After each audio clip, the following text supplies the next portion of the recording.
pada video kali ini saya Najwa Talatov Ardi dengan NIM 2502040 akan menjelaskan laporan praktikum botani umum saya yang berjudul Morfologi Akar dan Batang pada Jaringan Tumbuhan dengan dosen pengampu Ibu Salmiati, MPDP, HD di Institut Teknologi Perkebunan Pelalawan Indonesia. Morfologi akar merupakan cabang ilmu botani yang mempelajari bentuk, struktur, dan fungsi akar sebagai organ penting dalam proses penyerapan air dan unsur hara dari tanah. Akar berperan dalam menopang tubuh tumbuhan serta menjadi tempat penyimpanan cadangan makanan. Struktur morfologi akar terdiri atas tudung akar, meristem, daerah pemanjangan, dan daerah diferensiasi yang berfungsi secara sinergis untuk pertumbuhan optimal tumbuhan Wibowo 2019. Sementara itu, morfologi batang mencakup kajian mengenai bentuk dan struktur batang sebagai organ utama penunjang tumbuhan di atas tanah. Batang berfungsi mengalirkan air, zat hara, serta hasil fotosintesis antara akar dan daun. Secara morfologi, batang tersusun atas jaringan epidermis, korteks, dan silinder pusat yang mendukung kekuatan serta efisiensi transportasi dalam tubuh tumbuhan Sari 2020. Tujuan praktikum ini yaitu untuk mempelajari morfologi batang dan akar bentuk luar, percabangan, ruas, buku, dan keberadaan tunas, mempelajari anatomi batang, struktur jaringan batang monokotil dan dikotil melalui irisan melintang, membandingkan perbedaan batang monokotil dan dikotil dalam kaitannya dengan fungsi transportasi, kekuatan, dan pertumbuhan sekunder. Ini merupakan alat dan bahan yang digunakan pada praktikum morfologi akar dan batang.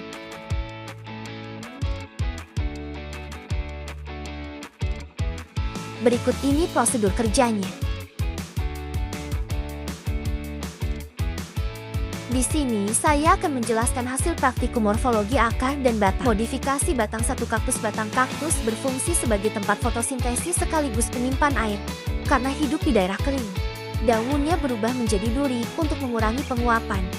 Batangnya tebal, berlapis lilin, dan berwarna hijau karena mengandung klorofil. Struktur ini membantu kaktus beradaptasi di lingkungan gurun yang panas dan minim air. Dua kacang. Batang kacang memiliki bentuk menjalar atau melilit pada penopang lain. Batang seperti ini disebut batang memanjat, yang berfungsi membantu tanaman mendapatkan cahaya matahari optimal. Struktur lentur dan panjang pada batang memungkinkan tanaman memanfaatkan media sekitarnya untuk tumbuh tegak. 3 jelintir. Batang jelintir menunjukkan modifikasi berupa kemampuan menjalar di permukaan tanah. Fungsi utamanya untuk memperluas daerah pertumbuhan dan membantu penyerapan unsur hara tambahan melalui buku-buku batang. Batang seperti ini sering juga berperan dalam perbanyakan vegetatif alami batang biasa. Yang pertama ada pisang. Batang pisang sejati berbentuk batang semu yang tersusun dari pelepah daun. Fungsinya menopang daun besar serta melindungi batang sejati yang ada di bagian bawah tanah. Batang pisang mengandung banyak air sehingga mudah patah, tetapi penting dalam fotosintesis dan penopang daun. 2 pucuk merah. Batang pucuk merah bersifat keras dan berkayu. Fungsi utamanya sebagai penopang cabang dan daun serta jalur transportasi air dan zat makanan. Batang muda berwarna kemerahan karena mengandung antosianin yang berfungsi melindungi dari sinar matahari berlebih. 3 pepaya. Batang pepaya berbentuk silindris, tegak, dan berlubang di bagian dalam. Fungsinya menyalurkan air serta hasil fotosintesis dari daun ke seluruh bagian tumbuhan. Batangnya lunak namun kokoh, berwarna hijau, dan menghasilkan getah putih. 4 sawit. Batang kelapa sawit termasuk batang berkayu keras dan berserat padat. Struktur ini berfungsi menopang daun serta tandan buah yang berat. Batangnya tumbuh tunggal dan tidak bercabang, memperlihatkan bekas pelepah daun yang telah gugur. 5 bayam. Batang bayam bersifat lunak dan tidak berkayu. Fungsinya menyalurkan air serta nutrisi antara akar dan daun. Karena sifatnya herba, batang bayam mudah dipatahkan namun mampu mendukung daun muda dan bunga dengan baik. Pada modifikasi akar ada jahe.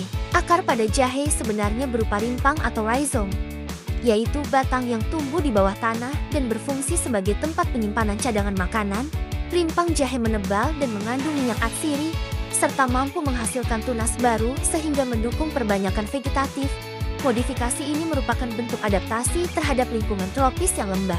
Akar yang pertama sawi. Akar sawi merupakan akar tunggang yang menembus dalam tanah untuk menyerap air dan hara mineral.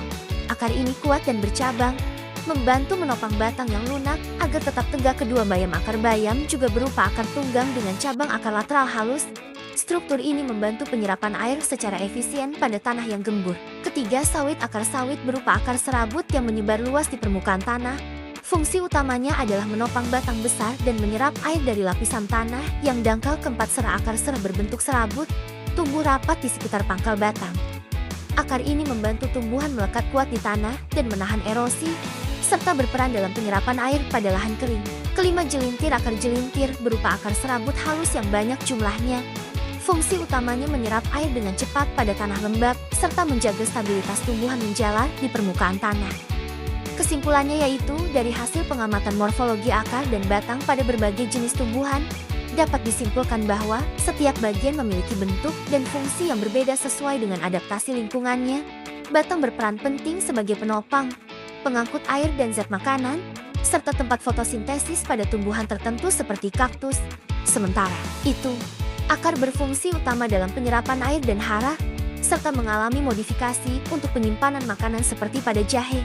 Perbedaan struktur batang dan akar pada tanaman seperti pisang, pepaya, sawit, bayam, hingga sereh menunjukkan bahwa variasi morfologi merupakan bentuk penyesuaian terhadap habitat, kebutuhan fisiologis, dan cara tumbuhan mempertahankan hidupnya di lingkungan yang beragam. Berikut daftar pustakanya.